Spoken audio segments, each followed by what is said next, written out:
بسم اللہ الرحمن الرحیم رب اشرح لی صدری ویسر لی امری واحلل عقدۃ من لسانی یفقہوا قولی۔ درجہ نہم میں آج ہم نے جس موضوع کا انتخاب کیا ہے پڑھنے کے لیے وہ ہے روداد نویسی۔ فیڈرل بورڈ کے امتحان میں 9ویں جماعت کے امتحان میں روداد نویسی 5 نمبر کا ایک سوال آتا ہے۔ آئیے ہم دیکھتے ہیں کہ روداد نویسی کیا ہے۔ روداد نویسی کے لغوی معنی ہیں کیفیت، حال یا سرگزشت، اور اس کے اصطلاحی معنی ہیں جلسوں، تقریبات، کھیلوں اور واقعات کا احوال۔ آپ نے دیکھا ہے کہ جب آپ کبھی کہیں کسی جاتے ہیں، کسی جگہ کی سیر کر کے آتے ہیں، کسی سے ملاقات کر کے آتے ہیں، کسی محفل سے ہو کر آتے ہیں، تو آ کر آپ کی کوشش ہوتی ہے کہ من و عن مکمل طور پر اسی طریقے سے جو کچھ آپ نے دیکھا اس کو بیان کریں، اپنے دوستوں کے سامنے بیان کریں، اپنے والدین کے سامنے بیان کریں، اپنے بہن بھائیوں کو بتائیں کہ آپ نے کیا دیکھا اور وہاں پر کس طریقے سے محفل کا انعقاد کیا گیا۔ اسی کو دراصل روداد کہتے ہیں۔ روداد کی ضرورت اور اس کی اہمیت۔ اخبارات میں شائع ہونے والی روداد نہ صرف دلچسپی کا باعث ہوتی ہے بلکہ معلومات کا ذریعہ اور شوق کی تسکین کا باعث ہوتی ہے۔ آپ کو معلوم ہے کہ ہر اہم تقریب جو کسی شہر میں یا کسی بھی خاص جگہ پر منعقد ہوتی ہے، وہاں پر ہر خاص و عام کا داخلہ ممکن نہیں ہوتا، لیکن اس کے بارے میں جاننا، اس کے بارے میں معلومات اکٹھی کرنا، اس کا شوق بہرحال بہت سے لوگوں کو ہوتا ہے۔ اس کی تکمیل کے لیے اخبارات میں شائع کی جاتی ہیں، یعنی لکھ کر وہاں چھاپی جاتی ہیں جو روداد کہلاتی ہیں۔ اس کا مقصد کیا ہوتا ہے کہ ایک تو اس تقریب کی یا اس ساری اس کا احوال لکھ دیا جائے، معلومات لکھ دی جائیں، اس سے ہمارے معلومات بھی حاصل ہوتی ہیں اور شوق کی تسکین ہوتی ہے، یعنی ہمارا شوق بھی مکمل ہوتا ہے۔ دوسری بات کیا ہوتی ہے؟ چشمدید حال سے آگاہی ہوتی ہے، یعنی کوئی گواہ ہوتا ہے جس نے خود اس حال کو دیکھا ہوتا ہے اور پھر اس کو بیان کرتا ہے، تو ہمیں یہ اندازہ ہو جاتا ہے کہ جو کچھ وہاں ہوا یقیناً ایسا ہی ہوا ہوگا، ہمیں وہ سارے حالات معلوم ہو جاتے ہیں۔ اور کیا ہوتا ہے کہ ہمیں گزشتہ کوتاہیوں اور کارکردگی کا جائزہ لینے میں مدد ملتی ہے۔ یہ کس لحاظ سے لکھا گیا ہے؟ مثلاً ایک محفل ہے، ایک محفل منعقد کی گئی، اس محفل کو منعقد کرنے میں ہم جب اس کی روداد پڑھتے ہیں تو ہمیں اندازہ ہو جاتا ہے کہ اس بار جو ہم نے محفل منعقد کی تھی اس محفل میں یہ کمیاں ہم سے رہ گئی تھیں، یا یہ بہتر کام ہم نے سر انجام دیا تھا، اچھی کارگزاری دکھائی تھی، ان کو پیش نظر رکھتے ہوئے آئندہ کے لیے حکمت عملی ہم تیار کر سکتے ہیں۔ ان ساری باتوں کو پیش نظر رکھتے ہوئے ہم یہ کہہ سکتے ہیں کہ روداد نویسی کی ضرورت اور اس کی اہمیت یقیناً مسلمہ ہے، یعنی ہمیں لازمی اس کو پڑھنا اور سیکھنا چاہیے، یہ ہمارے لیے بہت کارآمد ہے۔ اس کے بعد ہم روداد نویسی کے کچھ اصول دیکھیں گے۔ اس کا پہلا اصول ہے روداد نویسی لکھنے کو کہتے ہیں۔ روداد نویسی کے لیے ذخیرہ الفاظ وسیع ہونا چاہیے۔ وسیع کا مطلب کشادہ، یعنی ہمارے پاس الفاظ کا ذخیرہ اتنا ہونا چاہیے کہ ہم موضوع سے متعلق جو بات لکھنا چاہ رہے ہوں اس کے لیے مناسب الفاظ ہمارے پاس موجود ہوں۔ تفصیلات میں صحت اور سچائی کا خیال رکھنا چاہیے، یعنی بات کو توڑ موڑ کر غلط طریقے سے نہیں بیان کرنا بلکہ سچی بات جیسا کہ ہم نے ادھر دیکھا اسی طرح سے اس کو بیان کر دینا چاہیے۔ یہاں پر میں ایک بات اور بھی آپ کو بتاتی چلوں کہ بہت سی ہم ایسی روداد بھی تحریر کرتے ہیں جو ہم نے براہ راست نہیں دیکھی ہوتی چیزیں، ان کی بھی روداد ہمیں لکھنی پڑ جاتی ہے۔ ظاہر ہے ایگزامینر کو تو نہیں پتہ کہ ہم نے کیا کیا دیکھ رکھا ہے، وہ صرف اسی کی روداد پوچھے تو وہ ہم سے کیا کہتا ہے۔ کوئی بھی اگر روداد پوچھتا ہے اور ہم کسی اور کی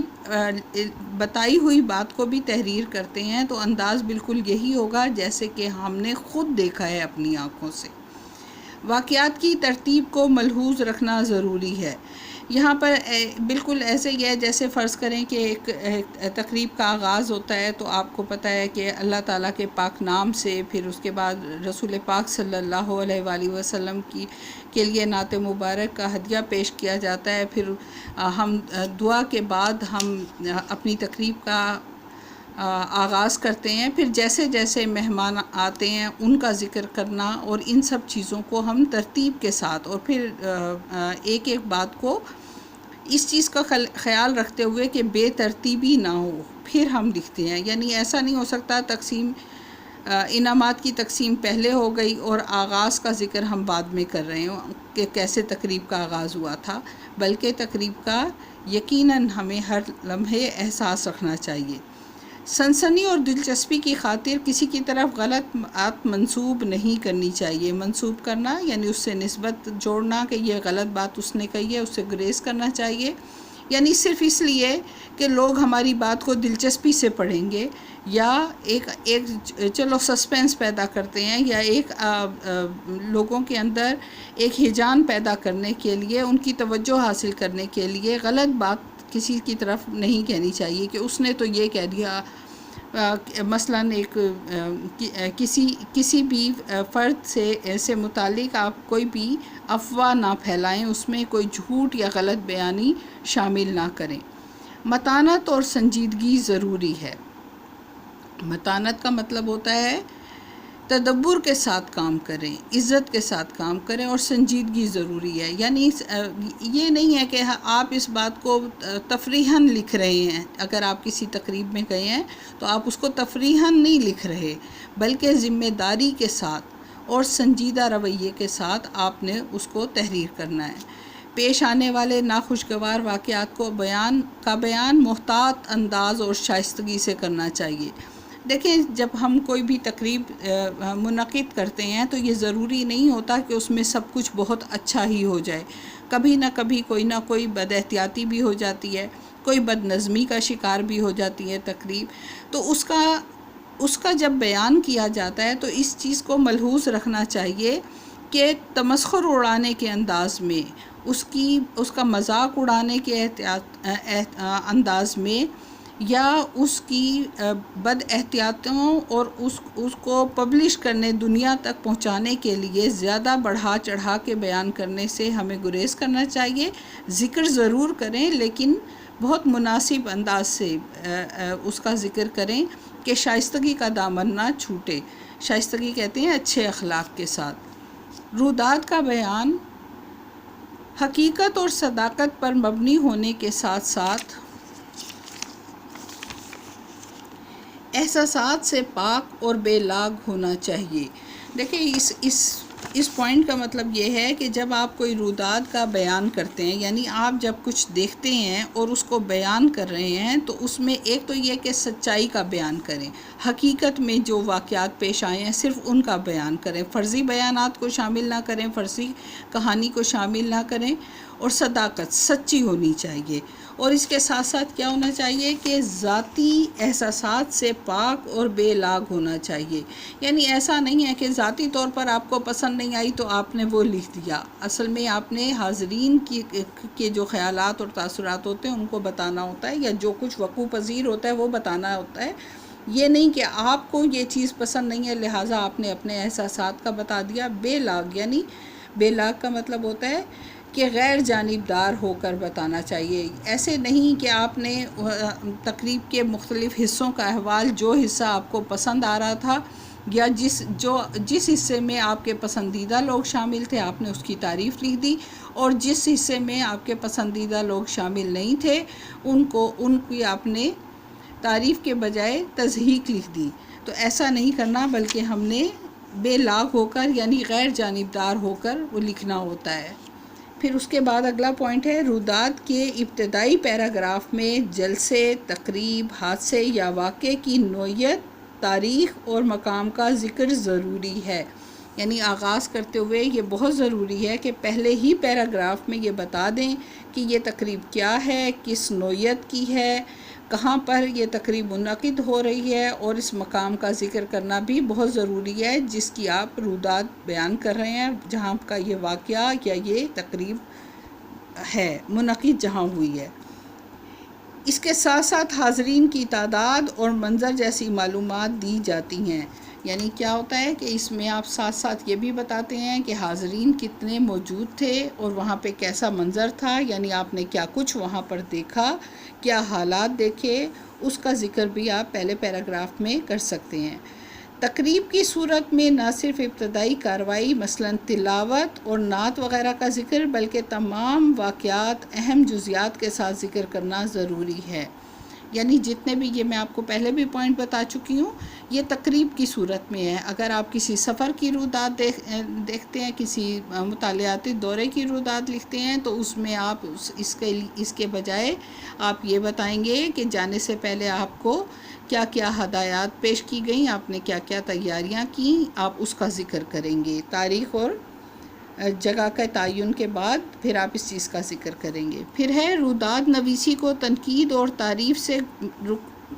رویداد نویس کو تنقید اور تعریف سے گریز کرنا چاہیے۔ رویداد نویس کہتے ہیں رویداد لکھنے والے کو، تنقید اور تعریف سے گریز کرنا چاہیے، بچنا چاہیے۔ یعنی اسے نہیں چاہیے کہ وہ اپنی رائے دے اس تقریب کے بارے میں، وہ اپنی رائے نہ دے، وہ یہ نہ کہے کہ یہ تقریب اچھی تھی یا یہ بری تھی، بس وہ دوسروں کی، اس نے صرف آنکھوں دیکھا حال بیان کرنا ہے کہ ایسا ہوا، پھر ایسا ہوا، پھر ایسا ہوا۔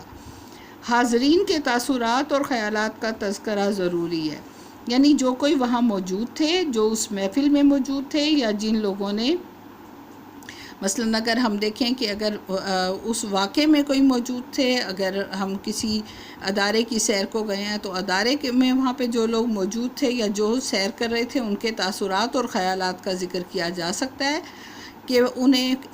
یہ تقریب پسند آئی یا نہیں پسند آئی، انہوں نے اچھے تاثرات کا اظہار کیا یا برے تاثرات کا اظہار کیا، لطف اندوز ہوئے یا بور ہوئے، یہ بات تو لکھی جا سکتی ہے۔ بور کا تو آپ میں پہلے بتا چکی ہوں کہ اگر آپ نے کوئی خرابی دیکھی ہے تو اس کو بہت احتیاط کے ساتھ درج کرنا ہے، تعریف البتہ آپ اچھے انداز میں درج کیجیے گا۔ رویداد کا اسلوب نہ تو ایسا پر لطف ہو کہ قاری ادبی لطافت سے متاثر ہو کر زبان و بیان کی رنگینی میں کھو جائے، اور نہ ہی اپنی سادہ اور سپاٹ لہجہ ہو کہ بوریت کا شکار ہو جائے۔ یعنی جب اسلوب آپ کو میں پڑھاتی رہتی ہوں اسلوب بیان کی خصوصیات، یعنی یہ کہ جو بات کرنے کا انداز ہے، رویداد کا اسلوب یعنی جو زبان برتی جا رہی ہے، استعمال کی جا رہی ہے، وہ نہ تو اتنا ہی پر لطف ہو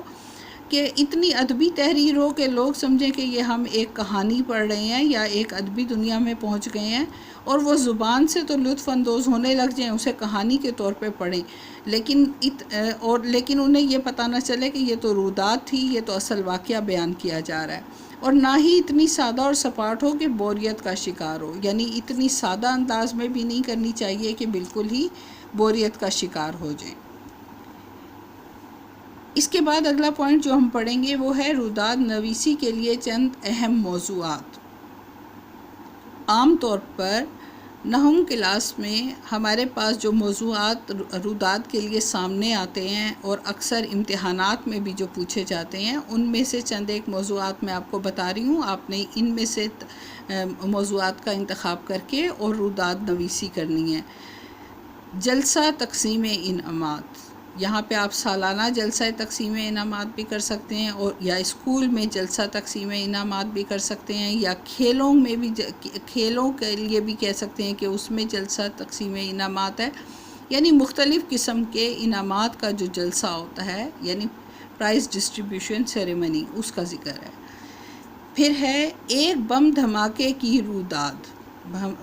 بم دھماکے کی بھی کہہ سکتے ہیں آپ، کسی حادثے کی رویداد بھی جو آپ دیکھ رہے ہیں، عینی شاہد ہیں وہاں پر، سامنے کھڑے ہو کے دیکھ رہے ہیں، تو کیسے حادثہ پیش آیا اور کس طرح سے پھر امدادی کارروائیاں کی گئیں،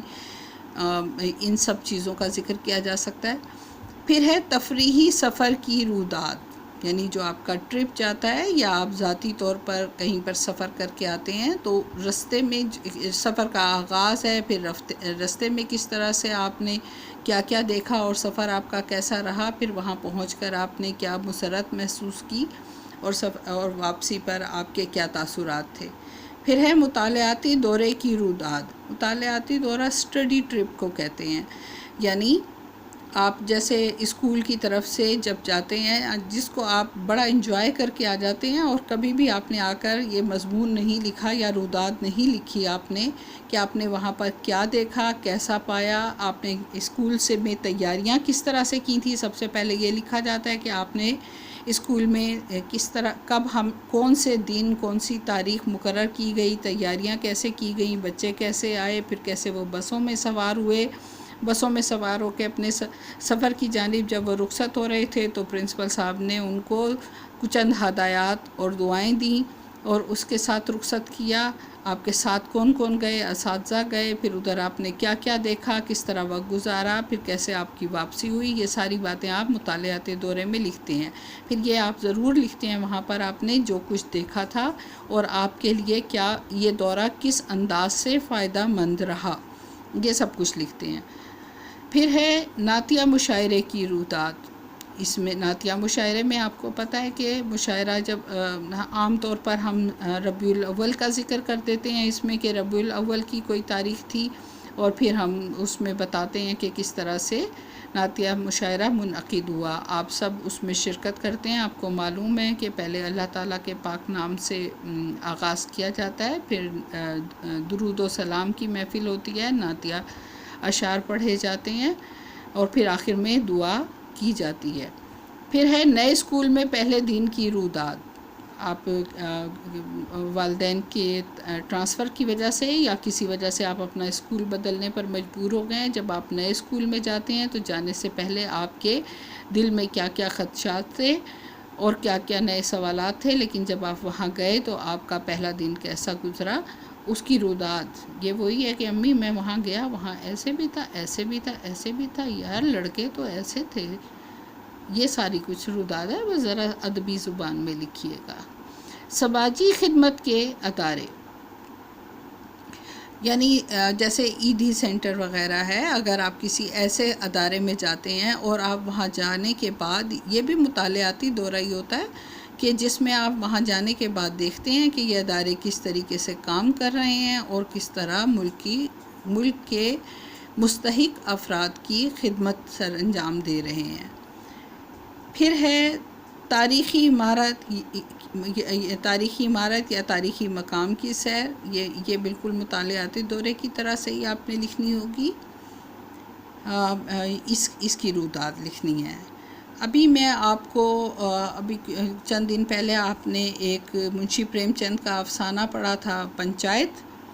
اس کے حوالے سے میرے ذہن میں آیا کہ اگر آپ ماڈل ولیج کی سیر، اس کی روداد تحریر کریں تو بہت اچھا رہے گا۔ یہ آپ کا کام ہے۔ اگر آپ ماڈل ولیج کے بارے میں نہیں جانتے یا آپ نہیں معلوم کر سکتے تو آپ روداد کے لیے میں نے یہ جو 8 آپ کو موضوعات دیے ہیں، ان میں سے بھی کسی کا انتخاب کر کے کسی بھی موضوع پر اپنی روداد لکھ کر مجھے بھیج سکتے ہیں تاکہ میں دیکھ سکوں کہ میں اپنی بات سمجھانے میں کہاں تک کامیاب ہوئی ہوں۔ مجھے یقین ہے کہ آپ کو روداد کے معنی مفہوم بھی سمجھ آ گئے ہوں گے، اس کو لکھنے کا طریقہ بھی سمجھ میں آ گیا ہوگا، اور اس کے موضوعات سے متعلق جب آپ نے پڑھا تو آپ کو اندازہ ہو گیا ہوگا کہ روداد کیا ہوتی ہے اور کس انداز سے لکھی جاتی ہے۔ بہت شکریہ، اللہ حافظ۔